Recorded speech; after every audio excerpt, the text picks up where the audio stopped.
ఏపీలో ప్రతిపక్షంలో ఉన్న వైఎస్ఆర్ కాంగ్రెస్ పార్టీ ఇప్పుడు కొత్త వ్యూహానికి తెరలేపింది. కేవలం 11 మంది ఎమ్మెల్యేలతో ప్రతిపక్షంలో ఉన్న వైసీపీకి రాజ్యసభ సీట్లు, ఎమ్మెల్సీ పదవులిచ్చే అవకాశం లేదు.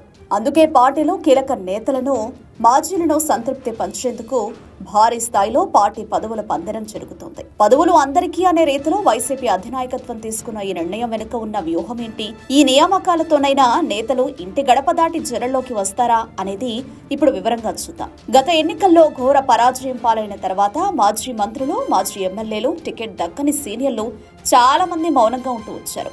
వీరిని మళ్లీ క్రియాశీలం చేసేందుకు, రానున్న 5 ఏళ్లలో పార్టీని బలోపేతం చేసేందుకు వైసీపీ అధినాయకత్వం ఈ వ్యూహం పన్నంతే. పార్టీ ప్రధాన విభాగాలతో పాటు అనుబంధ విభాగాల్లోనూ భారీ ఎత్తున పదవులను క్రియేట్ చేసి ఇస్తున్నారు. ముఖ్యంగా పార్టీ అత్యున్నత వ్యవస్థలో సీనియర్లను నియమించడం ద్వారా వారికి ప్రాధాన్యతనిచ్చినట్లుగా చూపిస్తున్నారు.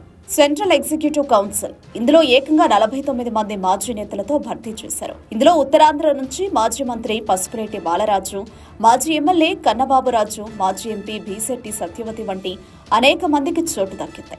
స్టేట్ ఎగ్జిక్యూటివ్ కౌన్సిల్ దీన్ని కూడా 114 మందితో ఏర్పాటు చేసి గతంలో అవకాశాలు రాని వారికి సైతం చోటు కల్పించారు. ఈ పదవుల పందేరం ద్వారా వైసీపీ ఒకేసారి 2 లక్ష్యాలను చేరుకోవాలని చూస్తోంది. మొదటిది, నేతలను పార్టీలో కీలక సభ్యులుగా మార్చి వారికి గౌరవాన్ని ఇవ్వడం. రెండోది, వీరంతా జనంలోకి వెళ్లి పార్టీని క్షేత్రస్థాయిలో పటిష్టం చేసే కార్యక్రమాలు చేపట్టాలని కోరుకోవడం. అయితే ఇక్కడే వైసీపీ అధినాయకత్వానికి ఒక ఆందోళన ఉంది. ఓటమి తర్వాత దాదాపు 7.5 దగ్గరవుతున్న చాలా మంది మాజీ మంత్రులు, కీలక నేతలు ఇంకా ఇంటి గడప దాటలేదు అన్న సమాచారం పార్టీ పెద్దలకు అందుతోంది.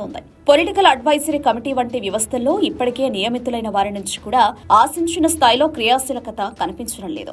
వైసీపీ రాష్ట్ర విభాగంలో అత్యున్నత వ్యవస్థలలో కీలక నేతలను నియమించడం ద్వారా పార్టీ ఫ్యాన్ రెక్కలకు జోరు పెంచాలని చూస్తోంది.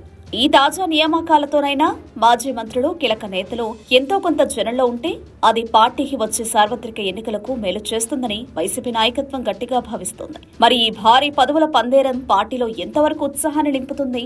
నేతలు క్షేత్రస్థాయిలోకి దిగి పనిచేస్తారా అనేది చూడాలి.